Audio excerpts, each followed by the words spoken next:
line. And as far as in a perfect world, how much rotation do you like to do as far as getting guys in and out on like a game by game basis? You know, I like to play anywhere from, you know, I want to play too deep. I want to play anywhere from 6 to 8 guys in a game. That's the only way I believe you get better. I mean, you get better by practicing, but you get even better by competing in SEC football games. And so what I like to do is, as well as Coach Grantham has done in the past and looking at his vision for the defense, is that, you know, you want guys who can really create disadvantages for the offense. You know, and the more guys you have like that, from guys who can play on first down and second down to guys who can play on third downs, short yardage, it really builds depth. And I think later on in the season, when you have a chance to play in those SEC title type games, you've got a really good group of guys who've been tested. And so I think it's critical. That's the only way you win is up front. Coach, how do you kind of rate your time in Starkville, getting to have the experience of being a coordinator, calling plays, and then, you know, then the process that, you know, I guess led you to be here? It was awesome. I had a great 3 years to leave my alma mater and to go to Starkville, Mississippi, and work there and work with Coach Mullen was tremendous. I mean, and you know, the only way you can get prepared is to get prepared, is actually go out into it and do it. And so, having an opportunity to learn as much football as I did, call games on Saturdays. I mean, it was tremendous. So I mean, I really enjoyed my time there, and it was a good place. And well, the biggest thing that I think that hopefully that we did over our time there was make it better than when we got there, which I believe is kind of that's currently where it is. With D-line being as big an area of emphasis in this class, I mean, is that where you spent the greatest percentage of your time in recruiting right now, is focusing on those guys, or Absolutely. has it been? It's been that. Yeah, I you know, first of all, being having a defensive line background, obviously I've coached backers and D-line, multiple things, but you know, what I said earlier is you win and lose games in this league and most leagues with the guys you have on up front, offensively and defensively. So, and when you talk about the SEC, it is an up-front league on both sides of the ball. And what I mean by that is guys who can stop the run and run the football win games, and they win a significant amount of games. And when you look at the two things that stood out this year, the two teams in this league, two best teams in this league, you know, did it for the SEC championship, and there was a lot of depth. And when you look at it, there are guys on both sides of the ball being drafted possibly into the National Football League off both those teams by what they were able to do up front. Yeah. So it's big. It's really big for us. Have they? Where does a big thing people talk about here is special teams? Yeah. Not having a special teams program. I'm sure that's come up with you already. Absolutely. Did they approach you with that? And what are your? It was mentioned during our interview process. Mm-hmm. You know, nothing's been set in stone.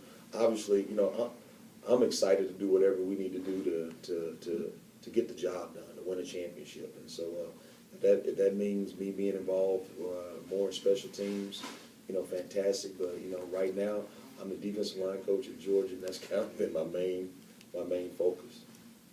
When is your family moving to Athens?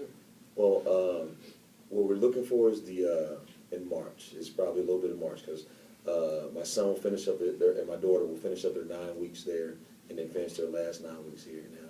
And for a guy who's going into his junior year, it doesn't make sense that he finishes spring ball in Starkville, Mississippi. So we got to find him a school to get to, both of them, my son and daughter, and then we'll find a home once we get that established. I believe you said you let your wife handle the school chicken and everything. And she is the king and the queen. I mean, so that's how I've been able to sustain it. You know, my wife's an educator by choice. What she does is she wants to make sure we find three things: where can he compete academically, and my daughter, and where can they be developed, and then socially. And so, you know, there's so many great schools in the county as well as surrounding counties. We got a lot of options to choose from, and we've kind of heard from everybody. I feel like your son's being recruited by these people come up to you and say, hey, well, you know, high school coaches can't recruit. Yeah. You know, that's not ethical or legal. I mean. So, but we have had a lot of influences, you know, and that's the great thing about being in a college town. There's so many great places to go. So we're excited about that, and we're excited about what the future holds for our kids here. You've been a coordinator, obviously, very recently. How did that affect your kind of your interview with Coach Grantham and philosophically, you guys meshing and whatnot? That's the great thing about Todd. He's an out of the box thinker, and so I think anytime Todd and I know each other prior to this interview, and so it was neat. We really focused on defensive line play, what type of teacher I was, and then what we talked about then were ideas. It wasn't so much as who's philosophically right or wrong. At the end of the day, we were talking about we all face the same problems defensively. Everybody's spreading you out, stretching the field, and we talked about the things that are really affecting you defensively in college football right now. So I think that it didn't hurt. It definitely didn't hurt at all. How do you and Todd know each other? Obviously in this small circle and coordinators in this league, we study each other. And I'd obviously studied what they were doing. We played University of Georgia twice in my tenure there at Mississippi State and vice versa. So you meet at conventions, saw each other at different places, and we got to just talk ball. Have you gotten to talk much with the players yet, or has it been mostly? No, I have not. I've had a chance to meet them periodically. We had one big team meeting when I first got here, and I had a chance to visit with my guys. And then after that, throughout the recruiting process, you get a chance to see guys. But we feel every minute of their day and every minute of my day when I'm not in the office is pretty full too on the road. Got to ask, Todd hasn't been nice enough to return our calls and messages about to put down the NFL talk. Can you pass along anything he told you? We haven't discussed it, to be honest. And to me that says a lot.